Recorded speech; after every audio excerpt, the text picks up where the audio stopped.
मराठी माणसाला चांगलं उद्योगाचं घर, किमान त्याच्या जरी अर्ध्या मराठी माणसातल्या ठाणे जिल्हा, नाशिक गिशिक तिकडे काय म्हणते अमरावतीतल्या या सगळ्या भागातल्या लोकांना निवड टॅक्स जरी दिल्या असत्या, हा 35-40 हजार कोटीच्या वरती असणाऱ्या अर्थसंकल्पामध्ये आम्ही निवड मराठी मराठी म्हणून बोलून चालणार नाही, काही कृती करावं लागेल.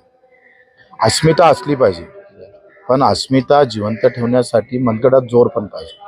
ते असे म्हणाले सगळे राजकीय पक्ष एकत्र यावे मराठीसाठी. दिल्लीत तुम्ही दिल्लीत राजकारण करा. माझं हे म्हणणं बरोबर आहे की मराठीसाठी सगळे एकत्र आले पाहिजे, पण मराठी हा शेतकरी आहे, हिंदी सायडर पण शेतकरी आहे. आमचं असं म्हणणं आहे का जात धर्म पंथ काही असू दे, आमचा शेतकऱ्याचा कष्टकऱ्याचा एक वेगळा बाणा असला पाहिजे. तो जाती धर्म भाषामध्ये अडकून नेऊन पुन्हा त्याची हक्काची लढाई थांबता कामा नये. खरं तर आता IT सेल सगळ्या पक्षाचे हेच काम करतात का आमच्या सगळ्या काम करणारे कष्ट करणाऱ्या लोकांना कुठेतरी धर्म जातीमध्ये भडकवण्याचा व्यवस्थित प्रयत्न होतं. कधी वाघ्या कुत्रा येतं, तर कधी कबर येतं, तर कधी भिडे गुरुजीले कुत्रं चावतं, तर कधी काय काय येतंय. म्हणजे जे आम्ही एकंदरीत चित्र जर पाहिलं तर खऱ्या गोष्टीपासून जी खरी लढाई आहे.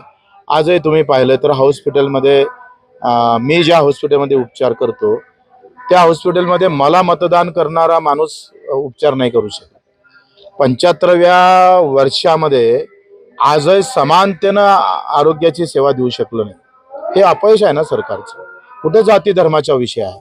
त्या जाती धर्मातल्या प्रत्येक जण, मराठी अमराठी असो कोणी असो, जो गरीब असन त्याच्यासाठी व्यवस्था निर्माण झाली पाहिजे. तो प्रयत्न आम्ही करू.